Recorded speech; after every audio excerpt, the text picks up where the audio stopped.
Well, good evening and welcome to my very first episode of my very first podcast, just named Bernadette. So, today for my very first episode, didn't think I was going to be talking about this, but I'm going to be talking about packing up your house, packing tips. So I've made myself some notes because I didn't want to forget anything. So we'll be referring to my notes, and I'm currently in the process of packing up my whole house. I have pretty much packed 90% of it. So I'm just going to sort of like go through some of the tips that I found out along the way while I was packing, things that I've been thinking of that might be of use to anyone out there who will be packing up, who will be moving, etc. Okay, so what is happening with me is that we're moving from this house, we're moving to my partner's house. That will be temporary, it will be a temporary move. So I have packed accordingly for that. So my tips will mainly revolve also around a temporary move. One of the main things I thought is that before you actually start packing, instead of going to buy absolute brand new boxes, which can be really expensive, I went on Facebook Marketplace and I found like a whole heap of boxes, really good quality, the triple corrugated boxes that are really expensive if you're going to go to Bunnings or I think they sell them at Officeworks, but Bunnings, I know definitely they're really, really expensive, and that's just for the single corrugated boxes. So I got the triple corrugated boxes off a guy from Marketplace. Half of them hadn't even been used. I got 2 carloads for like $200. It was amazing. So I would suggest going to try and get your secondhand or your used type packing materials. Also, make sure you save all your sheets, your blankets, your towels, anything like that. So instead of using like bubble wraps or buying paper and stuff like that, make sure that you use those sorts of things, or old sheets that you're going to throw away, or old clothes that you're going to throw away. Make sure you use them like sort of in between fragile things, glassware, dinnerware, vases, and sort of things like that. I found that really helpful. Biggest tip is start packing early. I started packing so far ahead of time. Number one, because my house was going on the market. And so I had to sort of like do a general pack away to declutter. So that was great. That was a big help in hindsight. So my number one tip would be definitely start packing way before you need to.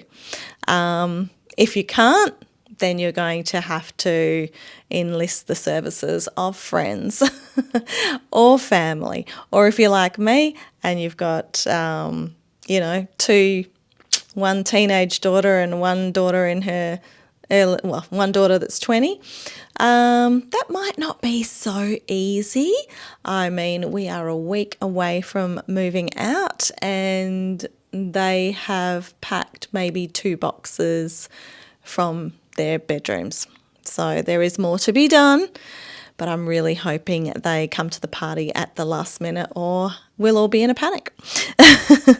So I would suggest also another tip is pack the stuff you don't need or you don't use very much first. So if you've got like big kitchen appliances and you don't use them and you haven't used them in 2 years, like for me, unfortunately, that's my Thermomix.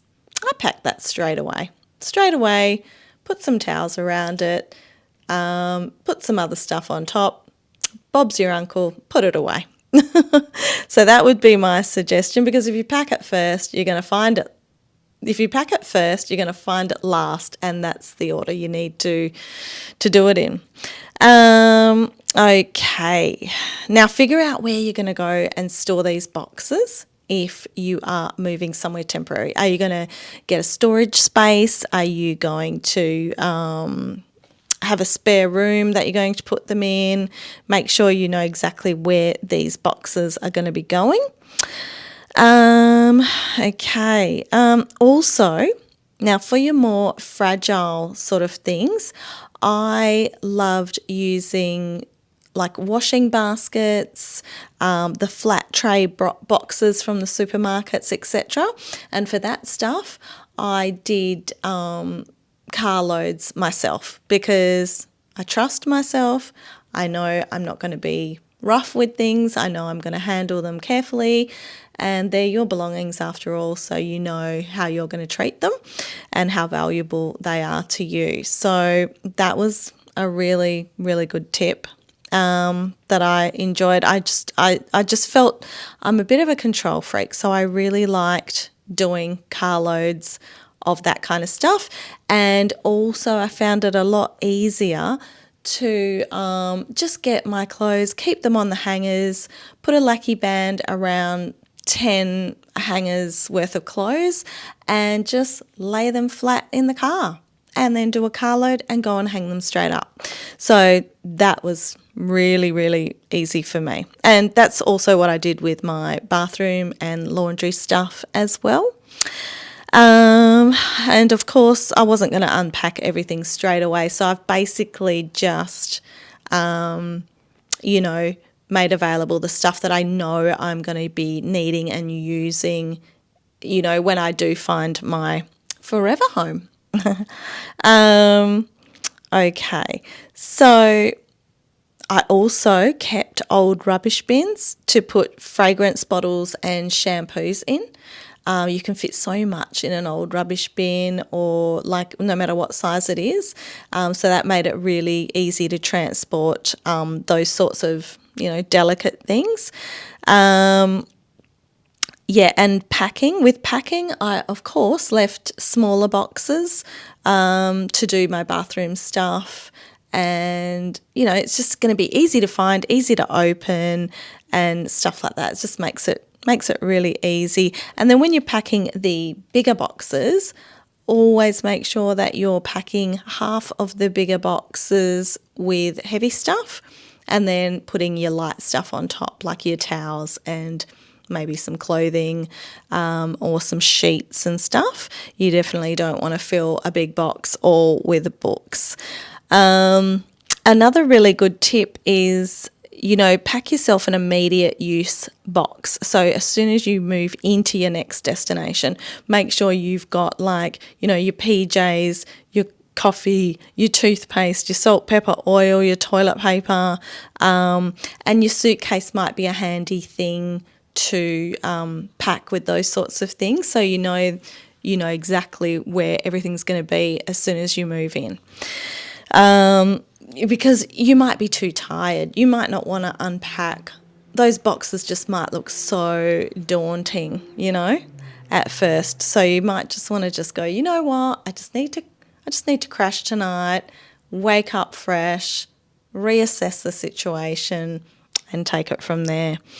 Another great tip is use as much freezer food as you can before you start packing.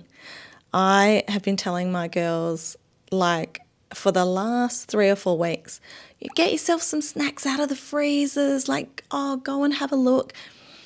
But no, they just can't. I think kids these days love Uber Eats. They love to make themselves food. So anyway, that is something I'm really aiming to empty that freezer. I don't think it's going to be done, but I'm certainly giving it a red hot go. Okay, so another great tip is just checking my notes here.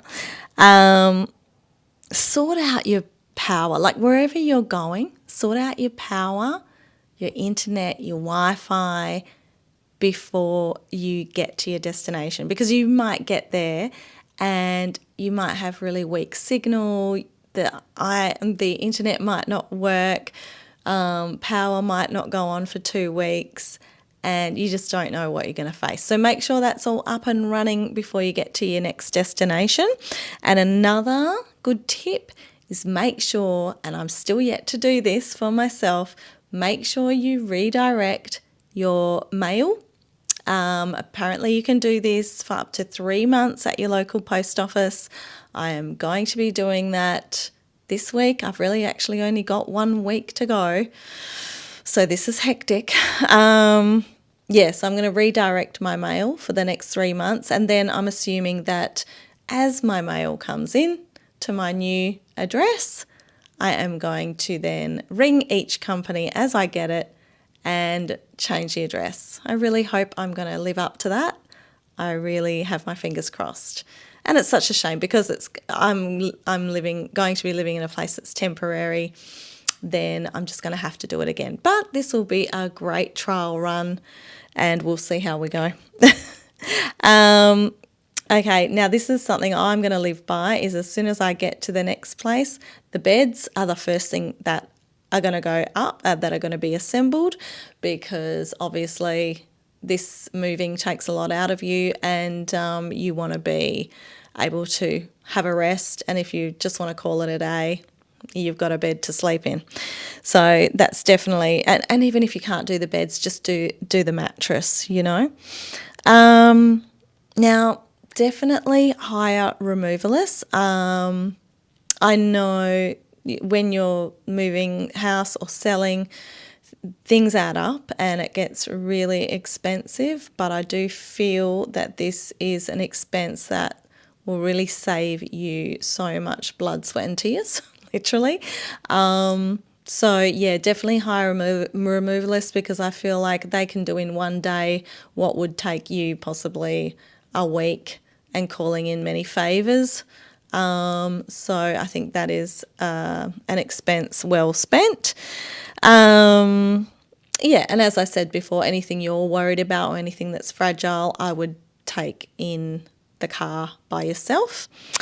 So I think I have given all the tips that I have used along the way. I think that pretty much covers everything.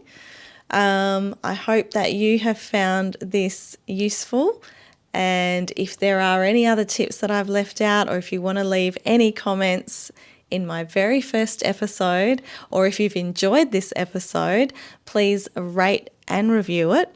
Or if you know a friend who might find this episode very helpful, then please forward it to a friend.